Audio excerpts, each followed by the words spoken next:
did. All of it. All 150 million hours of it. Very exciting it was too. And bearing in mind how wonderfully we did, I thought, I've got no musical talent at all, but maybe I can enter next year because clearly, no, the British entrant, he was fine. He wasn't a natural performer. It was a perfectly serviceable song. There were some good songs, I thought. For the Eurovision, there were some good songs. The best song didn't necessarily win. I think there were a lot of better ones. But I think the one that came last, which was us, probably very definitely was the right choice for not coming first. It wasn't great. He seemed very happy to be there. Like they just got him. Iceland was great, and I liked Russia. I liked France. Switzerland was very pretty, and other ones. There were Lithuania. That was a good one too. Yeah, I don't know. I missed. The thing is, I watched it, and then I was like, oh, was Italy gone? Because I know earlier on there was one of them, Albania or somebody did a heavy metal one and said, oh, there's another heavy metal one. It's Italy coming up. I was like, all right, yeah. And then I must have been distracted because I really seriously I can't remember hearing it at all. Yeah. Do you think it's a kind of slightly grim echo of the past? No, they didn't. I don't think they did. I was just reading about that. I think somebody broke a glass on the floor and they were just trying to clear it up. And that's all that was happening there. And I trust them and believe them. Yes, I was just looking up the French. Voila, voila. I like that. That was cool. I like that one the most, really. But the others, Malta was good. And, they were all good. Apart from Britain, which was well deserved of 0 points. Nil point. And first sack for him. He seemed to take it well. On the chin. There it goes. Germany didn't get any points from the public either, but got 3 points from the jury. Eurovision hasn't had its day. There were some fantastic songs there. I should write some songs to be in it. As I say, I've got absolutely no discernible musical talent at all, but I could write a song. Write a song for Europe. Why not? Don't know what form it would take, really. I haven't even thought about it, really. I just before I started this video, I just picked up this very dusty guitar. It's got dust all over it. It's going to make me sneeze. Oh, I need to clean it, really. I've got some wet wipes somewhere, but not in this room. So I'm just doing this, and now I'm going to get dust everywhere, so I'll probably be like, wah! But yeah, I suppose I could write some songs.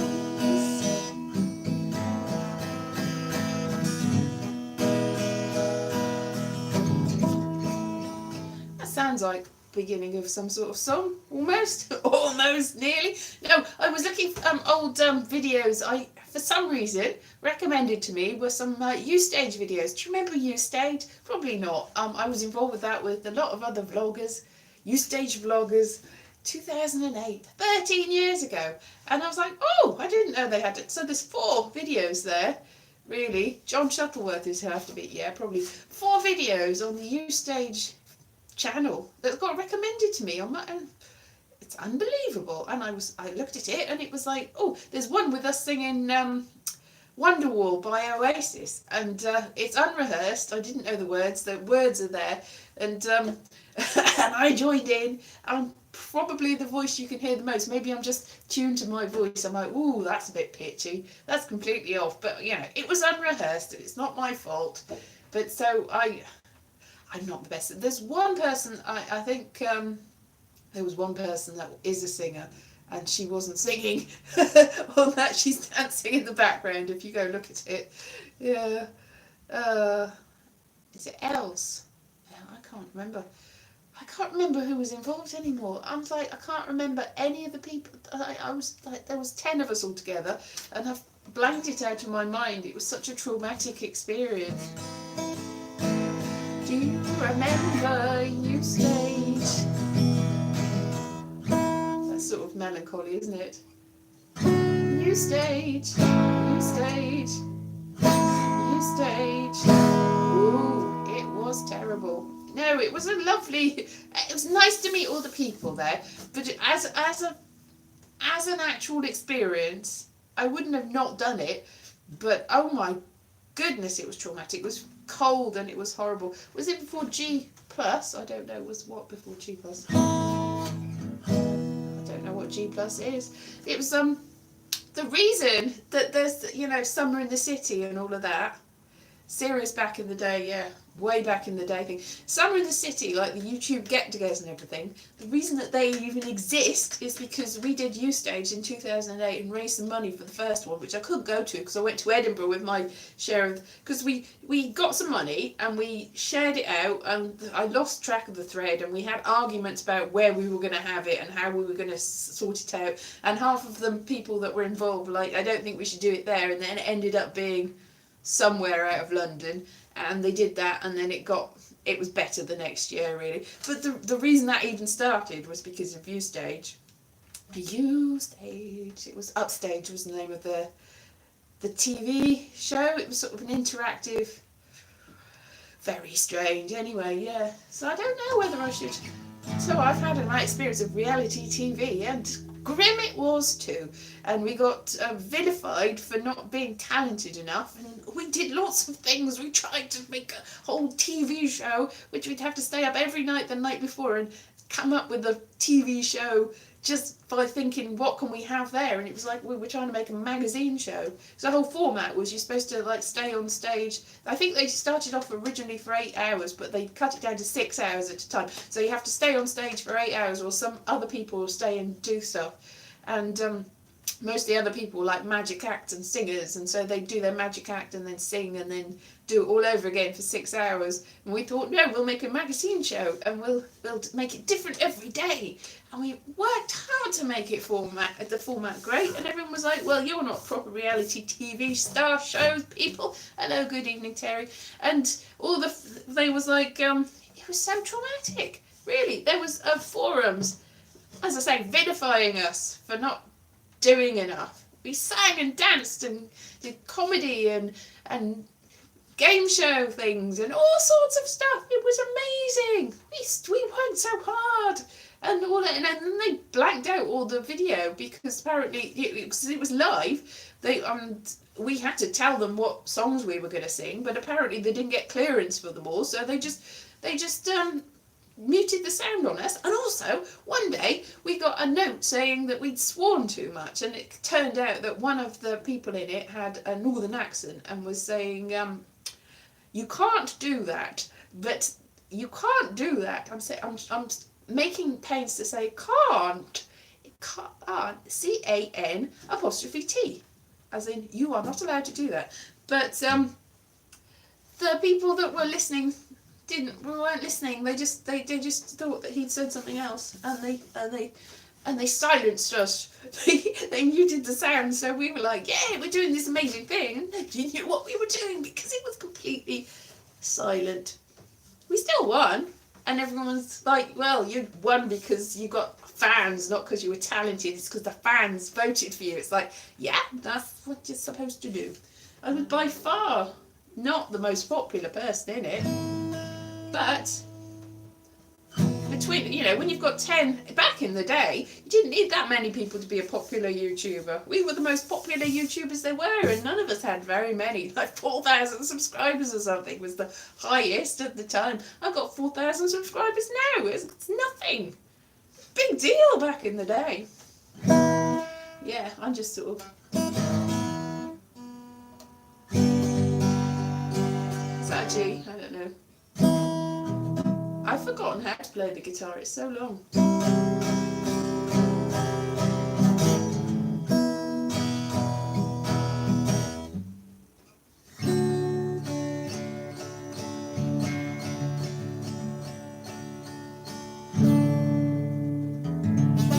So dusty.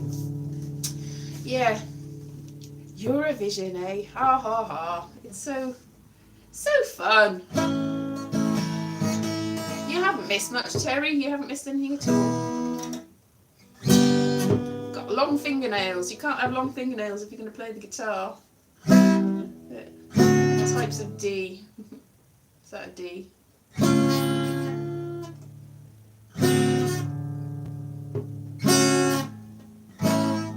Is that an A? I can't even remember what any of these chords are. They sound nice though, don't they? right very much at the top was Belarus. I don't think Belarus was in this year's Eurovision because, well, it might have been, but it didn't get through to the some sort of F or possibly some sort of B. I don't think they got through to the finals.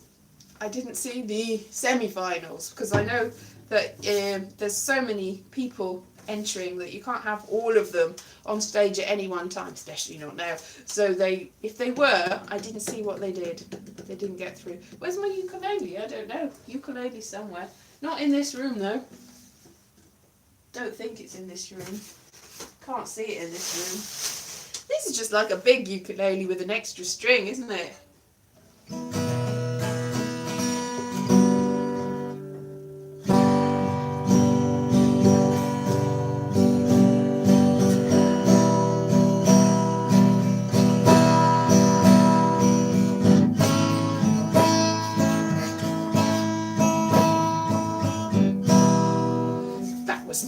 Wasn't it? Impromptu. No, I don't know what that was. Maybe I could use all this and string it together and have my very, very yes. Let's connect Eurovision and the yes. Well, let's do that. Why not, Boheme? Why not? I'm getting very itchy from all the dust on my dusty guitar. Dusty guitar. Dusty guitar. Dusty guitar. I know who you are, you're a dusty guitar. I know, I know, I know.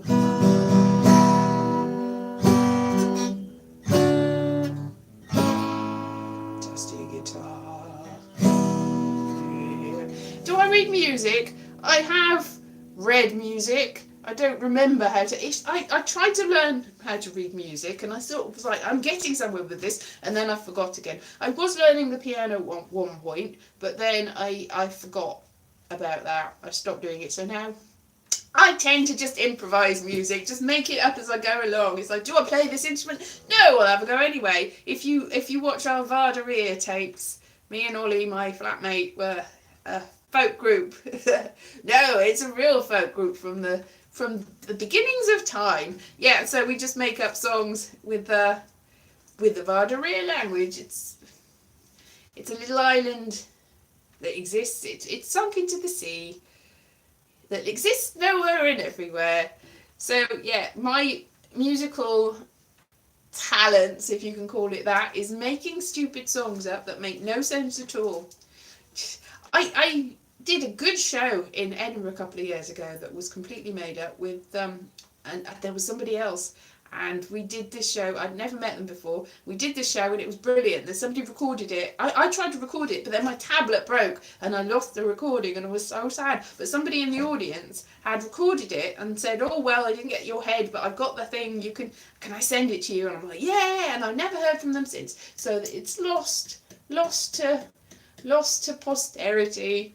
It's a brilliant show that we did. I remember we did a song about Irish female soccer team. We did a song about space. We did all sorts of songs. It was a brilliant thing, and I was so really into that. So it's the sort of thing, it's like, if I'm pressed, I can do that sort of thing, but I'm not pressed, so I can't do that sort of thing. No.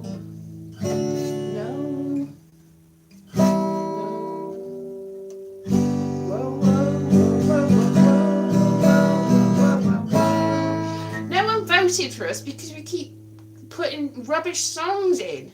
It's a terrible song. I couldn't even remember it when I was listening to it. It's like, what was it? Something about embers.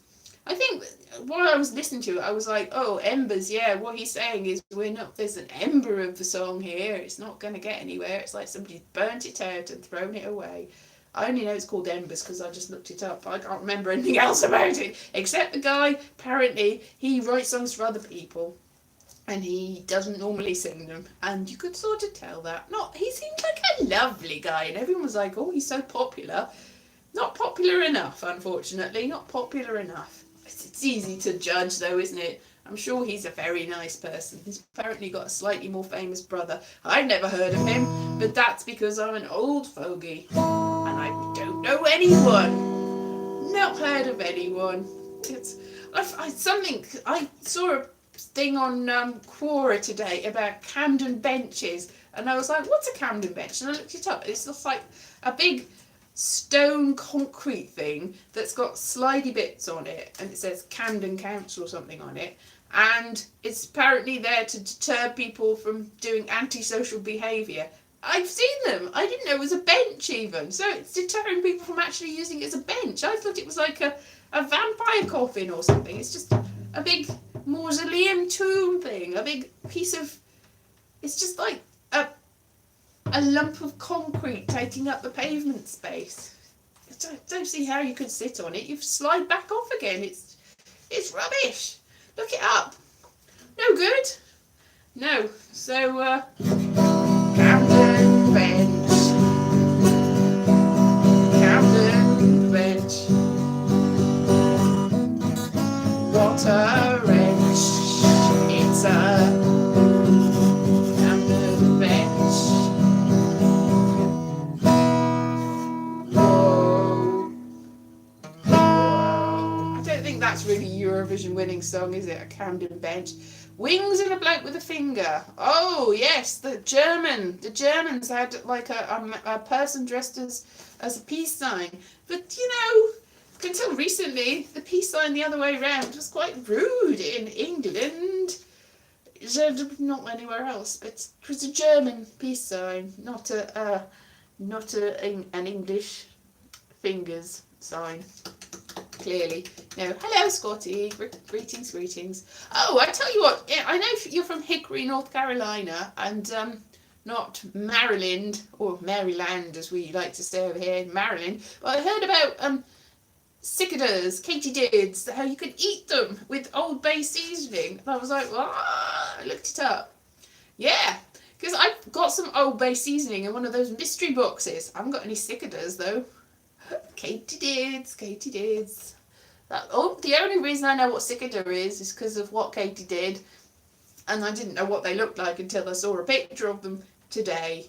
But I don't think I'm going to go around eating them, mainly because we don't have them here. But I do have the Old Bay seasoning, which I tried to put on something else, and it was very horrible. I'm thinking it's more of a sort of embrocation. Do you actually use Old Bay seasoning to get muscle pains out or something? Because it doesn't taste very appetizing. Maybe it does if you put it on insects. I'm not really prepared to try, really. Somebody found out that they were allergic to Old Bay seasoning or to cicadas. Are they called cicadas? Cicadas. I probably should learn some more chords, shouldn't I? It's like, which chords do you know? None of them. Some of them, that's not one. E, there's an E. Is that a...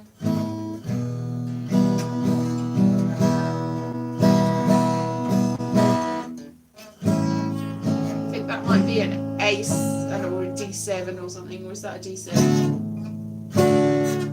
I can't remember what any of the chords are. I probably need to... used to be able to do that... rather have a hammer or a nail. What's it called? If I could, if only could, yes I would. Yeah, I can't remember. Can't do it now because I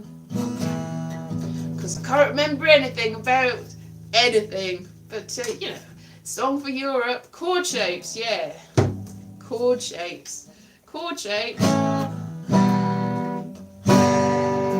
Maybe I should. Definitely never go on any further than this on the guitar, any further up. It's like a mystery to me what they are here. I should learn to play classical gas. I should learn to play something, really. My brother's... Ooh, that sounds like it should be something. My brother's a good guitar player.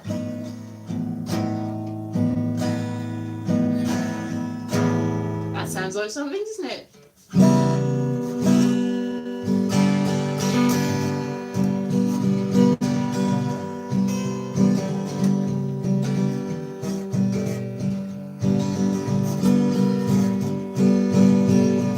Jimi Hendrix. Hendrix, am I? Something I found out this week that's not even true. Somebody was talking about parrots in London, and somebody that I know was like, oh, somebody famous released those. I was like, did they? And I looked it up, and it says, no, it's an urban legend that Jimi Hendrix released parrots into London in the 60s. But I think they were around before that, because the story I heard was there was apparently, I used to read a lot of Michael Moorcock books, and in those there's a mention of Dickens and Jones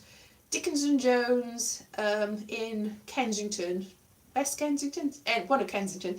It had a roof garden, and it was a department store. It no longer exists, and apparently they had parakeets on their roof garden. I have actually been on their roof garden, but it's no longer a roof garden for a department store. It was a roof garden for like events and stuff, and I went up there and they didn't have parakeets because they'd all flown away. But I heard that the parakeets were there not because of Jimi Hendrix, but because of that. But I don't know whether that's true, because I couldn't find any reference to it really on the internet. Maybe I just imagined it. Maybe it's past life and I was there in the 1960s going to Dickens and Jones. I don't think that was Jimi Hendrix, was it? That was a different one. Yeah, there's a lot of them. Or is it Mama Cass, or she didn't, and or one of them. Yeah, I can't remember. Janice Joplin, or yeah, one of them. I'm not sure that was Jimi Hendrix though. Were they all in the 27 Club? Maybe not Jimi Hendrix, was he? I don't know. A lot of them were. Yeah. There's a Leonard Cohen song about Janice Joplin, isn't it? Chelsea Hotel. It's quite a good song. Yeah. Not one about. And there's one about a blue raincoat. Yay! And nobody knows who that's about, but there are rumours it's actually about Leonard Cohen himself, and he's written a letter to himself in that. Leonard Cohen, ooh, Chelsea. He got grumblier and grumblier as he got older, and the same way that Joni Mitchell started off with a really higher than that. Can't do Joni Mitchell. Dee dee dee dee. Put up a parking lot. Nice, all sorts of nice sort of youthful voice, and then she's got a grumbly voice in the 1990s stuff that she had, but it's a different sort of voice. I like them both, and I like Leonard Cohen young voice, and I didn't discover Leonard Cohen really until fairly recently, and I like Leonard Cohen old voice, but they're very different things, and so is Joni Mitchell's young voice and Joni Mitchell's older voice. Different things, both good in a different way. A very different way. Not everybody's voice changes as they get older. Tom Jones sounds exactly the same as he did in the 60s, and he's in his 80s. He wasn't 60 in the 60s. He was 20s in the 60s. I don't know. How old is he now? 80 something probably, or 70 something. Anyway, Tom Jones hasn't changed his voice at all. It sounds, probably does if you actually analyse it. It'd be completely different, but you know, not obviously so.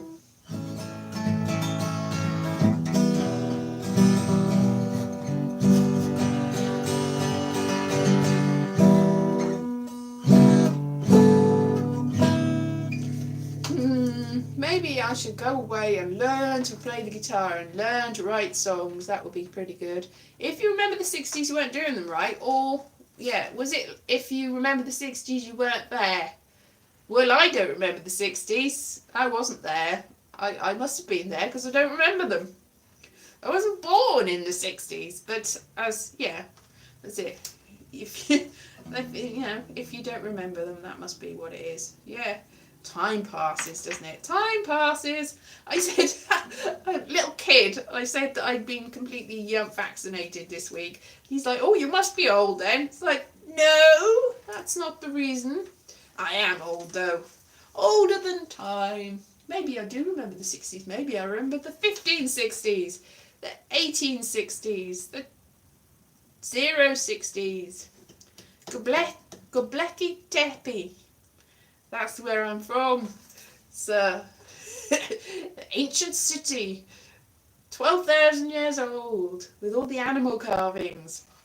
Ooh, I remember the time. Actually, I used to do like past life therapy where you get that and you rub your third eye. I saw a picture of a cow with a third eye. I wonder if they've got psychic powers. Probably not. And and you're supposed to be able to envision past life experiences. Now, I don't really believe in past life experiences, but it's very good for like imagining things. You can, like, it's quite a realistic sort of vision quest sort of thing. That was really good, and I imagined that I was standing on top of a big sort of temple thing, and it was like a vast plain, and it's like, where's that? And it's like, ooh, that's quite, and also Göbekli. I saw pictures of it, and I was like, wow, that looks exactly like this thing, because there was a sort of like ceremony, like with all stone carvings and stuff, and it's like, ooh, that looks exactly like. And this is only recently. I think it was like 1996 that they started digging it up, and I probably started. Yeah, it was before that I had all the. It's like 1993, something like that. Maybe I did see it, and I just incorporated it. Now I'm thinking I probably did see it. Thinking about it. No, so right, not past life experiences, just me seeing something on the news and incorporating it into my vision quest. Oh, talking about spooky, because I've been writing stuff for Spooky History, the Spooky History channel for Ash Price, and I've done one on Puck, Shakespeare's Puck, and the history of the Pucker, and well, I've got some videos about the Pucker, but this is more like straightforward. Here's the fact. I put some stuff in it that he cut out, and I'm probably thinking, yeah, it's probably wise to cut those bits out. But he did say something like Shakespeare's Cove, and and that might be my fault. I have to go check. I meant to put Shakespeare's Cave, so maybe my typo has made that go wrong. But it's in Cluddock Gorge, spelled Clydaach, Cluddock.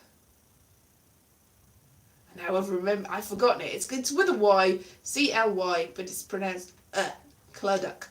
Cluddock Gorge, Shakespeare's Cave, and apparently Shakespeare visited it and he got inspiration for the character of Robin Goodfellow, Puck, based on various... Anyway, if you want to know more, go and see that. Spooky History, and also see my In Search of the Puka if you want to know more. But that was quite interesting that I've done that this week. Something to do, and I wrote one about Loki. Ooh, is that supposed to be a secret? Loki secret. Ooh, keep it on the down low. Yeah, anyway, it's all because I think the Loki TV series is coming out next month. So I did some research on that. So hopefully next month, big tie-in. Nothing to do with them. It's not the Disney Marvel version of Loki. It's the real Loki. Because obviously he's real. Yeah, the history of Loki and all the mysteries, all the things that he got up to. Very much like Puck, really. Same sort of character. Same thing, exactly. Loki, mischievous god of mischief. And so was Puck. Fairy folks and gods are pretty much the same thing, aren't they? Yeah. So I've got 7 people and 1 like. Thank you very much for the like. That was good. I'll probably leave you now. I'll leave you with a little tune. Oh, because I can't play this guitar. I'm not gonna go very far because I can't play this guitar.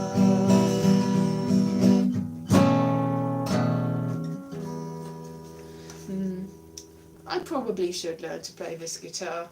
It's not my only guitar. I've bought so many guitars, and yet still I have no discernible musical talent. It's very sad. I want to. It's one of those things.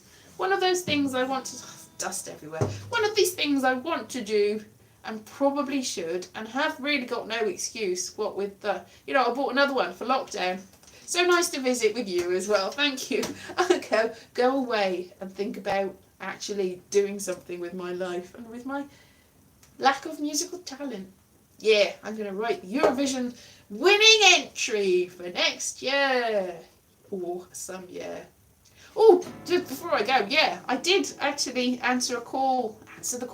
I answered a newspaper advert when I was about 20 for somebody was looking for a singer to sing their Eurovision song, and I answered it, and I'm like, hello, I want to sing your song. They're like, how old are you? And I go, 20. It's like, oh, you're too young. It's like, I'm too young. I don't think I was too young. It's like, yeah. It's like, go away. Okay. Probably just as well. But just imagine if I had got that job and they'd have not said, no, we want... No, why? 20's not too young. 20's over the hill for a pop star. Oh, well. Who knows what would have happened? Probably nothing. See you anyway. Bye-bye.